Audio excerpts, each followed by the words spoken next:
सतलोक के मालिक कबीर परमात्मा के पाने की आपको विधि बताते हैं। सुन आत्मा चतला के और सतपुरुष से कर ले सगाई, गुरु बिचौला बना के आप जी की सगाई करवा दी इस दास ने सत्य पुरुष से सभी की। और सगाई होगी तो ब्याह भी होगा, और ब्याह होगा तो पति के घर भी जावांगे। और जिनका कितने सगाई ना कुछ सलसलाए नहीं है, वो तो कंवारी है, तो वो जाएंगी, क्योंकि वो तो यही रह जाएंगी, अभी यही रहेंगी। हाँ, लेकिन सभी को चाहिए कि अपना इस तरह प्रोसीजर अपनावे, यानी गुरु की शरण में आवे, परमात्मा से संबंध जोड़े, नाता जोड़े।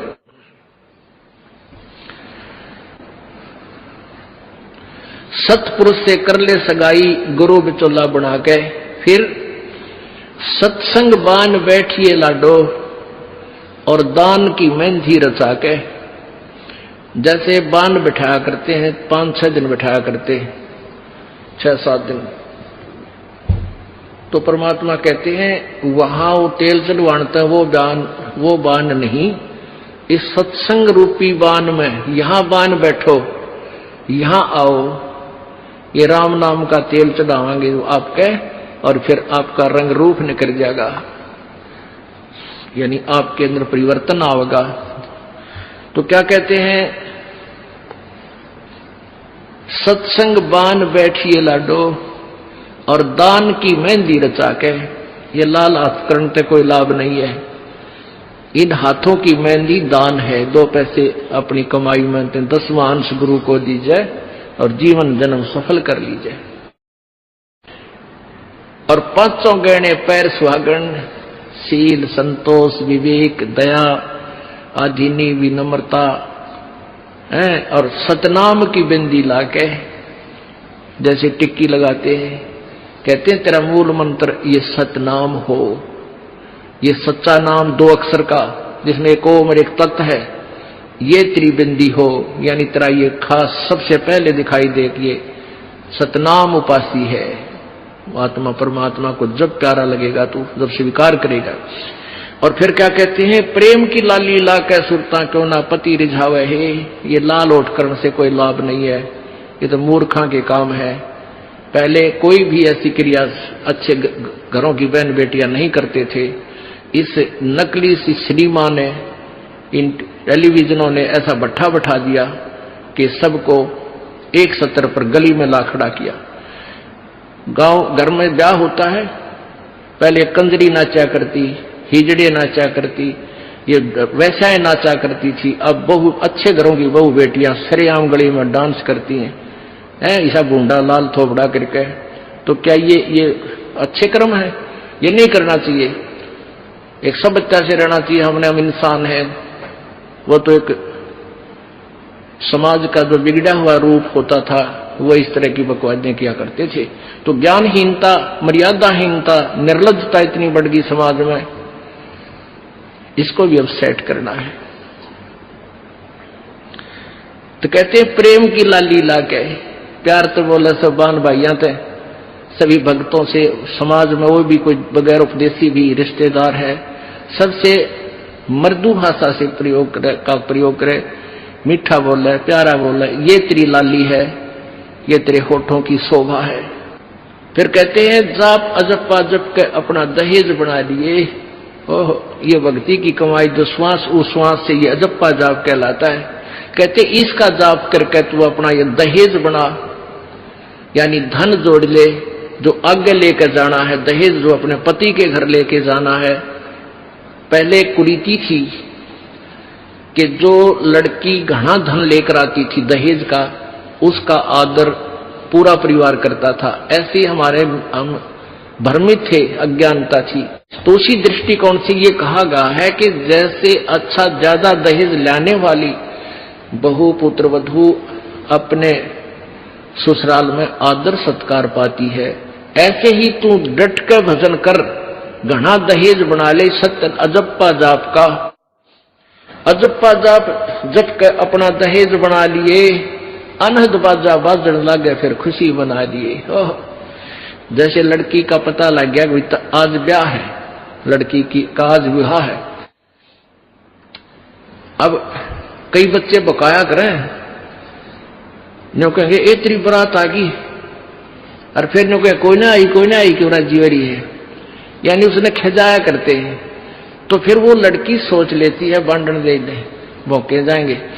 तो कहते हैं जब वो बाजा बाजन लाग जा तब सोच लिए बात लवा लाग ली कि आगी बारात। तो कहते हैं आप भक्ति जब करोगे तो आपको ऑटोमेटिकली आपके ये ऊपर के यहां से ऊपर के हिस्से में बहुत सी आवाजें, कई प्रकार की आवाजें आने लग जाएंगी।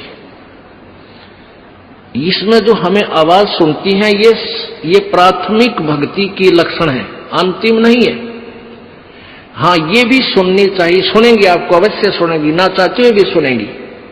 और कभी सुनना चाहो तो कभी 2, 4, 10 मिनट, कभी कभी डेली नहीं, कभी ऐसे कान बंद करके एकांत स्थान पर सुन लेना, आपको सारा साजबाज अंदर बाजता दिखेगा, जिसकी भक्ति इस लक्षण हो गए। कुछ एक को वैसे भी सुनती हैं जिनके पूर्व जन्म की भक्तियां होती हैं और फिर धीरे धीरे उनकी बंद हो जाती हैं, आगे कुछ नहीं सुनती, चाहे वो किसी का नाम जाप ले रखा है। तो वो तो ऐसा सुनना, ये देखना तो ऐसा है जैसे आपने बैंक में कमाई करी की और बैंक में पैसे जमा करा दिए, और उस बैंक की कॉपी ने कभी देखना चाहो तो खोल के देख लो। और ये दूसरे जो पंथ बताए हैं, ये साधना इनकी नाम गलत है, और कहते हैं ध्यान लगाओ, मेडिटेशन करो, कान बंद करके, आंख बंद करके, अंदर आवाज सुनो, शब्द सुनो। ये कोई फायदा नहीं। अब जैसे धंधा करता नहीं और बैंक में जब पूर्व जन्म की पहले की जो डिपॉजिट है 20-30 हजार, उसने रोज देखे जाए, कहा 20,000 है, और 20,000 में काम तो ना चले, फिर वो निकलवाने भी उसी में तो पड़ेंगे, वो एक दिन जीरो हो जाएंगे। वो तो जैसे आपको ये आभास होंगे किसी भी वस्तु का, जैसे हम हमारी आंखों, आपकी जो भक्ति करते हैं उनकी आंखों के सामने बहुत सी चीजें ऐसे चलती दिखाई देंगी। कभी तो ऐसा आभास होगा जैसे कोई मक्खी आ गई, कोई मच्छर जा रहा है, या कोई ऐसी कोई लाइन सी दिखाई देती है। तो ये आपकी भक्ति की कमाई है, प्रतिफल आपको दिख रहा है। और कई एकादा क्या करे हमारे भक्त, एक बहन भगत भाई आया ने बोला जी मैंने तो आंख दिखा ली, मेरी तो आंखों में डिफेक्ट हो गया। वहां क्या हो गया कि आगे बिरानी काला काला दिखे जाए, नो देखूं जब भी दिखा, मन तक कई डर भी लग जाता है। और डॉक्टर का इसका ऑपरेशन करेंगे, रवा भले आदमी क्यों आंख फुड़वावे, ये तेरी भक्ति की कमाई दिखाई दे रही है, तेरी जो बैंक में जमा कराए हैं वो कॉपी में दिखे तेरे को। ये तो भगवान आत्मा ने दिखेंगे बेटा, जिनकी कमाई शुरुआत हो चुकी है। जेता अंजन आंजिए चश्मों में दिखंत, नु बोला सचमुच में, कहा सचमुच, फिर खुश हो गया रहा तेरा गजब भैया। तो ये जो सामने दिखाई देते घबराना नहीं। बहुत से भ्रमित हो जाते हैं क्योंकि बार बार ये दास नहीं बता पाता आपको। तो प्रत्येक सत्संग में आओगे तो कभी ना कभी हर पहलू पर विचार विमर्श दिया जाता है। तो घबराना नहीं है, ये आपकी आंखों के सामने कोई वस्तु दिखाई देगी, वो आप ही बताओगे, दास बताओगा तो तुम झूठ भी बोल दोगे। तो वो आपकी जितनी कमाई है वो अपने आप बढ़ती जा रही है, उसका लेवल बता रहा है।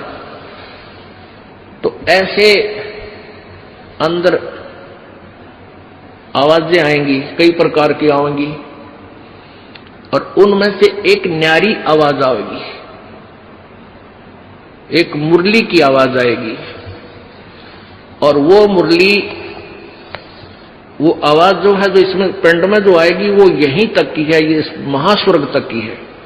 और जो वास्तविक धुन, वास्तविक जो आवाज है वो इस अंड और पिंड से पार है, वो सतलोक में है। वो वहां जाकर आपको वो बात बाहर सुनाई देगी। यानी इस शरीर से एक जब आत्मा भक्ति से परिपूर्ण हो जाती है तो इस शरीर से बाहर भी हो जाती है। तो उसको सुनने के लिए ऐसी सतिथि आ जाएगी अपने आप, जैसे आपका शरीर यहां बाहर खड़े हो गए, और फिर वो आवाज आपको उस सूक्ष्म शरीर के माध्यम से सीधा कनेक्शन उस सतलोक से हो जाता है। वो परले पार वाली मुरली आवाज, वो धुन, वो झनकार अलग से सुनाई देती है। फिर सेकंड के बाद आप उसी शरीर में होते, आपको पता भी नहीं कि मैं बाहर गया या अंदर ही था। वो बहुत बाद में जाकर बहुत लेटेस्ट स्टेज पे ऐसा होगा, पर ऐसा हो या ना हो, आप जैसे दास बताओ, ये खुराक खाते रहो, रोग कटेगा, ये साधना करते रहो। तो क्या बताया है, जाप अजप्पा जप के अपना दहेज बना लिए और ये अनहद बाजा बाजन लागे, फिर खुशी मना लिए। फिर मान लिए खान तेरी भक्ति चल पड़ी, निकट लागली बात आगे लेने, और यानी बरात आगी। आवे बिरहा कबीर लेने, खुश होकर चालिए और प्रेम की बारिश होने लागे, फिर मलमल नहा लिए। जैसे आपने कल सुना था, बिना प्रेम पावे नहीं चे करोड़ समाधि ला। होय होय। जैसे सूरज के आगे बदरा ऐसे कर्म छयारे, प्रेम की पवन करे चित मंजन जल के तेज नयारे।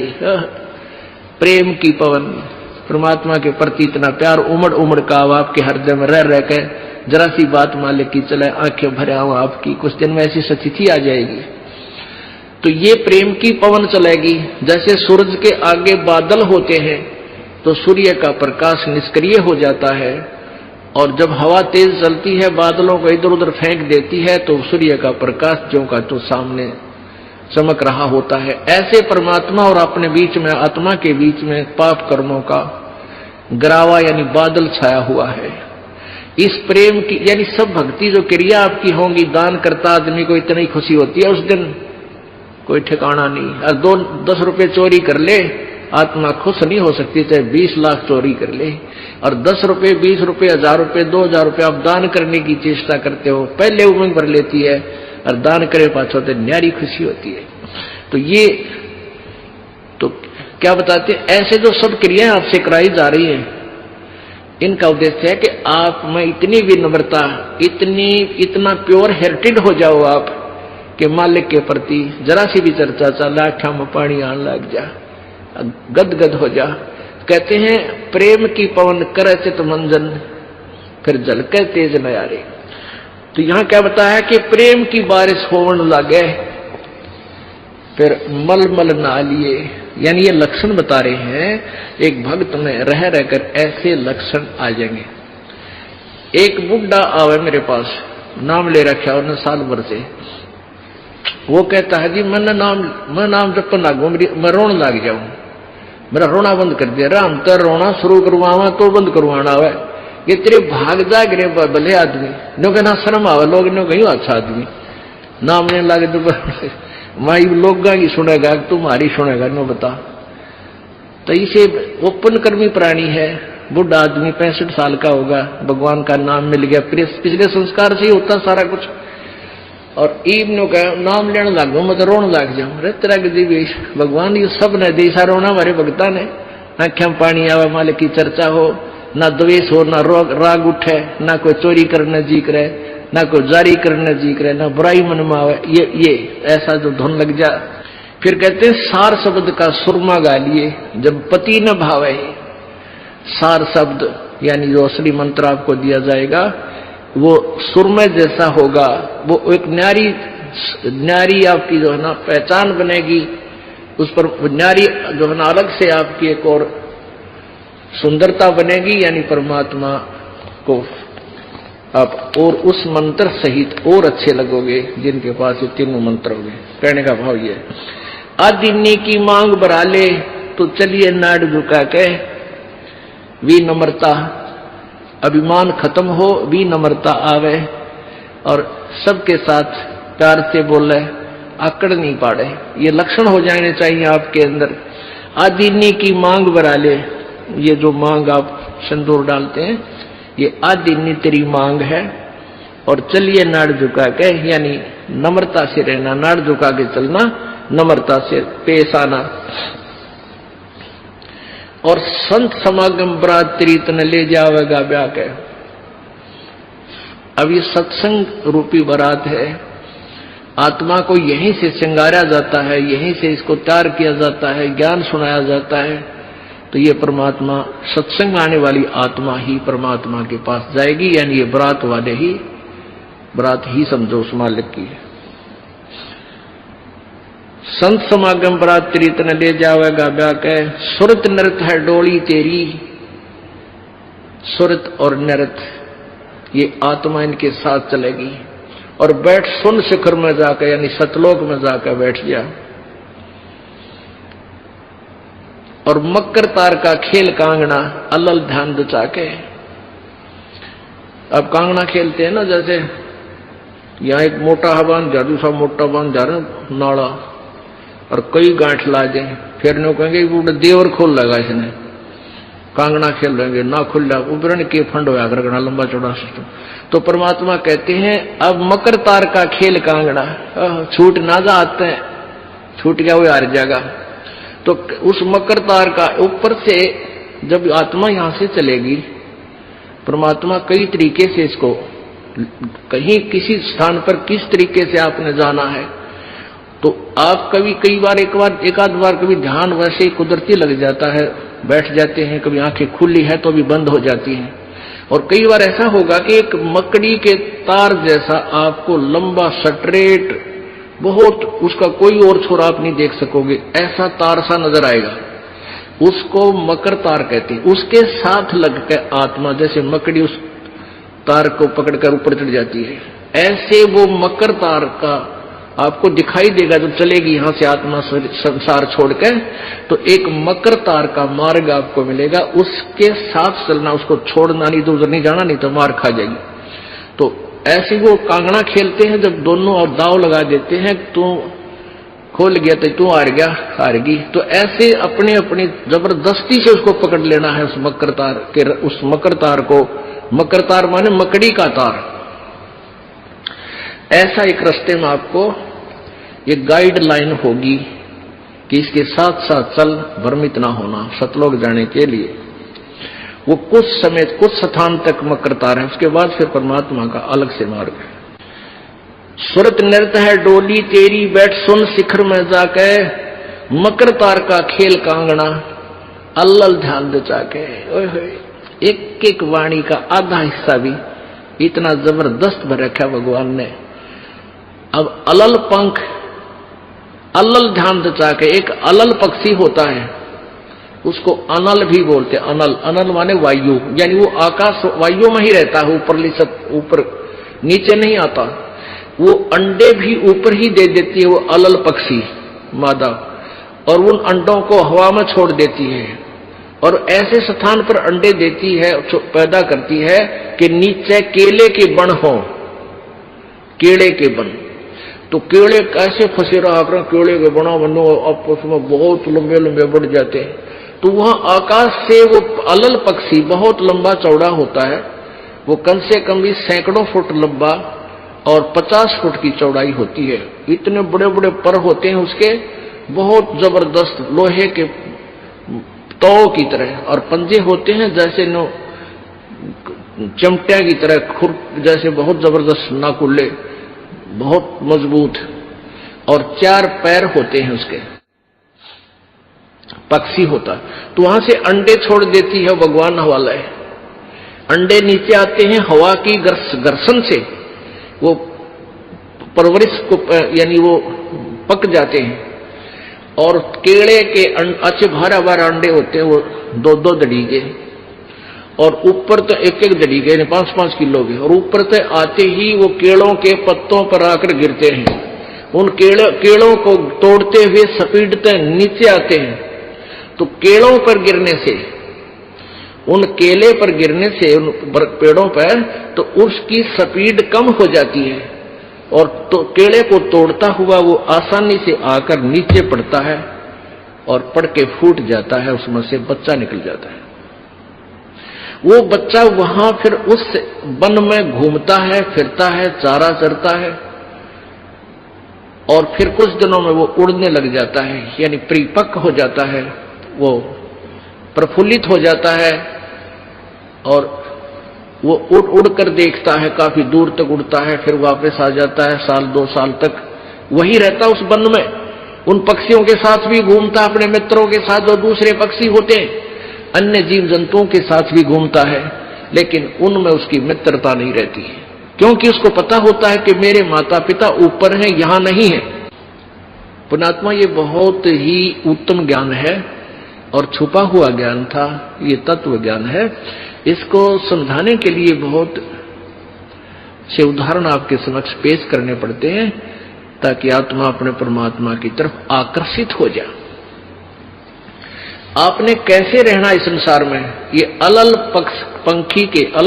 पक्षी के बच्चों की तरह।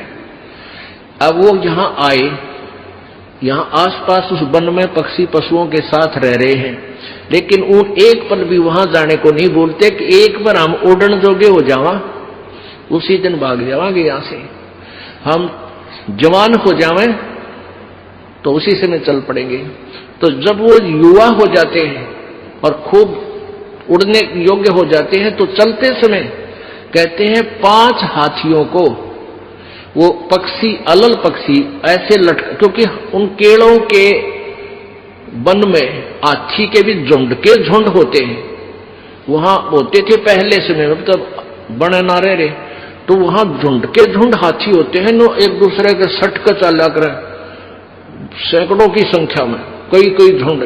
तो वो अलल पक्षी उनके ऊपर झपट्टा मारता है और उसके इतने तेज वो होते हैं 1.5 फुट के पंजे, और उनको ऐसे फंसा लेता है चारों हाथियों को, 4 हाथियों में, और 5वें ने नोक मुंह के साथ।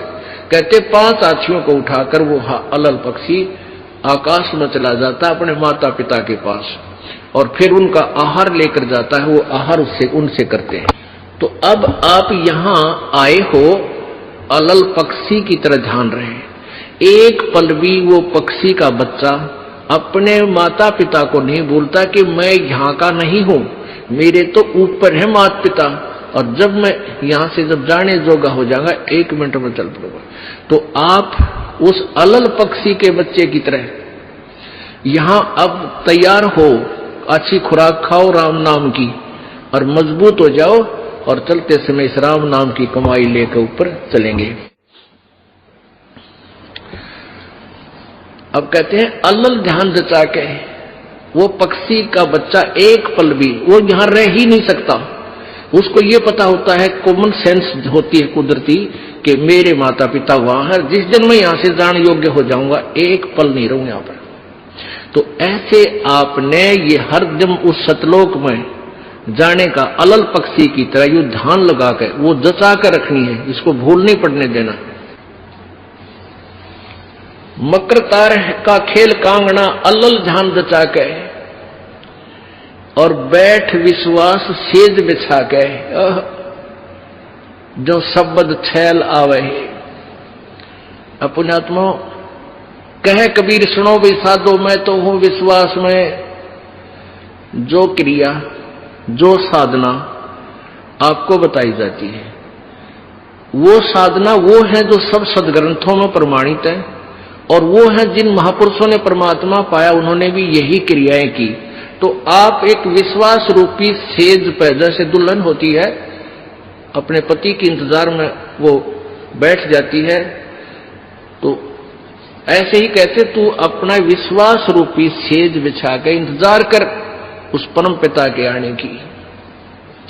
विश्वास तेरी सेज है, यानी तेरा विश्वास है तो मालिक आवेगा, और विश्वास नहीं है तू वहां से चला गया कि तो फिर पति कहां मिलेगा। कहने का भाव ये है कि डगमग नहीं होना है, अपना विश्वास दृढ़ रखना, जो बताया गया ये विधि और यही भक्ति आपको परमात्मा मिलाएगी। यानी शब्द छैल का अर्थ है वो अविनाशी परमात्मा, शब्द अर्थ अविनाशी को कहते हैं। अविनाशी परमेश्वर तेरा पति तुझे वहां लेने आएगा, और इस प्रकार हम परमात्मा पाएंगे। बोलो सतगुरुदेव। सतलोक के मालिक कबीर परमात्मा के पाने की आपको विधि बताते हैं। सुन आत्मा चितला के, और सतपुरुष से कर ले सगाई, गुरु बिचौला बना के। आप जी की सगाई करवा दी इस दास ने सत्य पुरुष से सभी की, और सगाई होगी तो ब्याह भी होगा, और ब्याह होगा तो पति के घर भी जावांगे। और जिनका किधर सगाई ना कुछ सलसलाए नहीं है, वो तो कंवारी है, तो वो जाएंगी क्योंकि वो तो यहीं रह जाएंगी, अभी यहीं रहेंगी। हाँ, लेकिन सभी को चाहिए कि अपना इस तरह प्रोसीजर अपनावे, यानी गुरु की शरण में आवे, परमात्मा से संबंध जोड़े, नाता जोड़े।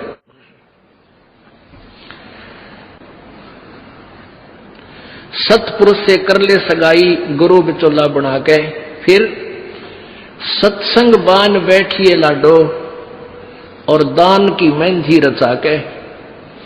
जैसे बान बिठाया करते हैं, 5-6 दिन बिठाया करते हैं, 6-7 दिन,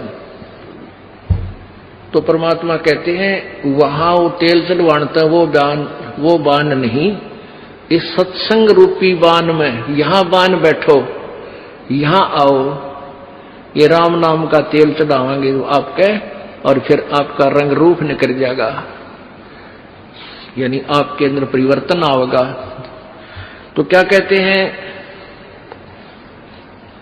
सत्संग बान बैठिए लाडो और दान की मेहंदी रचा के। ये लाल हाथ करने से कोई लाभ नहीं है, इन हाथों की मेहंदी दान है। 2 पैसे अपनी कमाई में 10वां अंश गुरु को दीजिए और जीवन जन्म सफल कर लीजिए। और 5 गहने पैर सुहागन, शील, संतोष, विवेक, दया, आधीनी, विनम्रता, और सतनाम की बिंदी लाके, जैसे टिक्की लगाते हैं, कहते हैं तेरा मूल मंत्र ये सतनाम हो, ये सच्चा नाम 2 अक्षर का जिसमें एक ओम और एक तत् है, ये तेरी बिंदी हो, यानी तेरा ये खास सबसे पहले दिखाई दे कि ये सतनाम उपासी है। आत्मा परमात्मा को जब प्यारा लगेगा तो जब स्वीकार करेगा। और फिर क्या कहते हैं, प्रेम की लाली ला कै सुरता क्यों ना पति रिझावे है। ये लाल ओट करने से कोई लाभ नहीं है, ये तो मूर्खा के काम है। पहले कोई भी ऐसी क्रिया अच्छे घरों की बहन बेटियां नहीं करते थे। इस नकली सी सिनेमा ने, इन टेलीविजनों ने ऐसा भट्ठा बैठा दिया कि सबको एक सत्र पर गली में ला खड़ा किया। गांव घर में ब्याह होता है, पहले कंजरी नाचा करती, हिजड़े नाचा करती, ये वैसाएं नाचा करती थी। अब बहु अच्छे घरों की बहु बेटियां सरेआम गली में डांस करती हैं, ऐसा बूंदा लाल थोपड़ा करके। तो क्या ये अच्छे कर्म है? ये नहीं करना चाहिए। एक सब बच्चा से रहना चाहिए, हम इंसान हैं। वो तो एक समाज का जो बिगड़ा हुआ रूप होता था, वो इस तरह की बकवादें किया करते थे। तो ज्ञानहीनता, मर्यादाहीनता, निर्लज्जता इतनी बढ़ गई समाज में, इसको भी अब सेट करना है।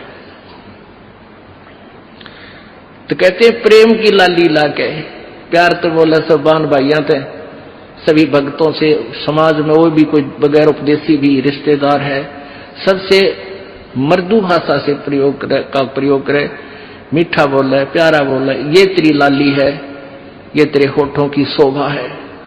फिर कहते हैं जाप अजप्पा जप के अपना दहेज बना लिए। ओह, ये भक्ति की कमाई जो श्वास उश्वास से ये अजप्पा जाप कहलाता है। कहते इसका जाप करके तू अपना ये दहेज बना, यानी धन जोड़ ले, जो आगे लेकर जाना है, दहेज जो अपने पति के घर लेके जाना है। पहले कुरीति थी कि जो लड़की घना धन लेकर आती थी दहेज का, उसका आदर पूरा परिवार करता था। ऐसे हमारे हम भ्रमित थे, अज्ञानता थी। तो उसी दृष्टिकोण से ये कहा गया है कि जैसे अच्छा ज्यादा दहेज लाने वाली बहु पुत्र वधू अपने ससुराल में आदर सत्कार पाती है, ऐसे ही तू डट कर भजन कर, घना दहेज बना ले। सत्य अजप्पा जाप का, अजप्पा जाप जप कर अपना दहेज बना लिए, अनहद बाजा बाजन लगे, फिर खुशी बना लिए। जैसे लड़की का पता लग गया कि आज ब्याह है, लड़की की का आज विवाह है। अब कई बच्चे बकाया करें, न्यो कहेंगे ए तेरी बरात आ गई, और फिर न्यो कहे कोई ना आई क्यों ना जीवरी है, यानी उसने खिजाया करते हैं। तो फिर वो लड़की सोच लेती है बांधन दे दे, मौके जाएंगे। तो कहते हैं जब वो बाजा बाजन लाग जा, तब सोच लिए बात लवा लाग ली कि आगी बरात। तो कहते हैं आप भक्ति जब करोगे तो आपको ऑटोमेटिकली आपके ये ऊपर के, यहां से ऊपर के हिस्से में बहुत सी आवाजें, कई प्रकार की आवाजें आने लग जाएंगी। इसमें जो हमें आवाज सुनती हैं, ये प्राथमिक भक्ति की लक्षण है, अंतिम नहीं है। हाँ, ये भी सुननी चाहिए, सुनेंगी, आपको अवश्य सुनेंगी, ना चाहते हुए भी सुनेंगी। और कभी सुनना चाहो तो कभी 2, 4, 10 मिनट, कभी कभी डेली नहीं, कभी ऐसे कान बंद करके एकांत स्थान पर सुन लेना। आपको सारा साजबाज अंदर बाजता दिखेगा, जिसकी भक्ति इस लक्षण हो गए। कुछ एक को वैसे भी सुनती हैं जिनके पूर्व जन्म की भक्तियां होती हैं और फिर धीरे धीरे उनकी बंद हो जाती हैं, आगे कुछ नहीं सुनती, चाहे वो किसी का नाम जाप ले रखा है। तो वो तो ऐसा सुनना, ये देखना तो ऐसा है जैसे आपने बैंक में कमाई करी की और बैंक में पैसे जमा करा दिए, और उस बैंक की कॉपी ने कभी देखना चाहो तो खोल के देख लो। और ये दूसरे जो पंथ बताए हैं, ये साधना, इनकी नाम गलत है और कहते हैं ध्यान लगाओ, ध्यान लगाओ, मेडिटेशन करो, कान बंद करके, आंख बंद करके, अंदर आवाज सुनो, शब्द सुनो। तो ये कोई फायदा नहीं। अब जैसे धंधा करता नहीं और बैंक में जब पूर्व जन्म की पहले की जो डिपॉजिट है 20-30 हजार, उसने रोज देखेगा, कहा 20,000 है, और 20,000 में काम तो ना चले, फिर वो निकलवाने भी उसी में तो पड़ेंगे, वो एक दिन जीरो हो जाएंगे। वो तो जैसे आपको ये आभास होंगे किसी भी वस्तु का, जैसे हम हमारी आंखों, आपकी जो भक्ति करते हैं उनकी आंखों के सामने बहुत सी चीजें ऐसे चलती दिखाई देंगी। कभी तो ऐसा आभास होगा जैसे कोई मक्खी आ गई, कोई मच्छर जा रहा है, या कोई ऐसी कोई लाइन सी दिखाई देती है। तो ये आपकी भक्ति की कमाई है, प्रतिफल आपको दिख रहा है। और कई एकादा क्या करे हमारे भक्त, एक बहन भगत भाई आया ने बोला जी मैंने तो आंख दिखा ली, मेरी तो आंखों में डिफेक्ट हो गया। वहां क्या हो गया कि आगे बिरानी काला काला दिखे जाए, नो देखूं जब भी दिखा, मन तक कई डर भी लग जाता है। और डॉक्टर का इसका ऑपरेशन करेंगे, रमा भले आदमी क्यों आंख फुड़वावे, ये तेरी भक्ति की कमाई दिखाई दे रही है, तेरी जो बैंक में जमा कराए हैं वो कॉपी में दिखे तेरे को। ये तो भगवान आत्मा ने दिखेंगे बेटा, जिनकी कमाई शुरुआत हो चुकी है। जेता अंजन आंजिए चश्मों में दिखंत, न बोला सचमुच में, कहा सचमुच है, फिर खुश हो गया तेरा गजब हुई है। तो ये जो सामने दिखाई देते, घबराना नहीं। बहुत से भ्रमित हो जाते हैं क्योंकि बार बार ये दास नहीं बता पाता आपको। तो प्रत्येक सत्संग में आओगे तो कभी ना कभी हर पहलू पर विचार विमर्श दिया जाता है। तो घबराना नहीं है। ये आपकी आंखों के सामने कोई वस्तु दिखाई देगी, वो आप ही बताओगे, दास बताओगा तो तुम झूठ भी बोल दोगे। तो वो आपकी जितनी कमाई है वो अपने आप बढ़ती जा रही है, उसका लेवल बता रहा है। तो ऐसे अंदर आवाजें आएंगी, कई प्रकार की आएंगी, और उनमें से एक न्यारी आवाज आएगी, एक मुरली की आवाज आएगी। और वो मुरली, वो आवाज जो है, जो इसमें पिंड में जो आएगी, वो यहीं तक की है, ये महास्वर्ग तक की है। और जो वास्तविक धुन, वास्तविक जो आवाज है, वो इस अंड और पिंड से पार है, वो सतलोक में है। वो वहां जाकर आपको वो बात बाहर सुनाई देगी। यानी इस शरीर से एक जब आत्मा भक्ति से परिपूर्ण हो जाती है तो इस शरीर से बाहर भी हो जाती है।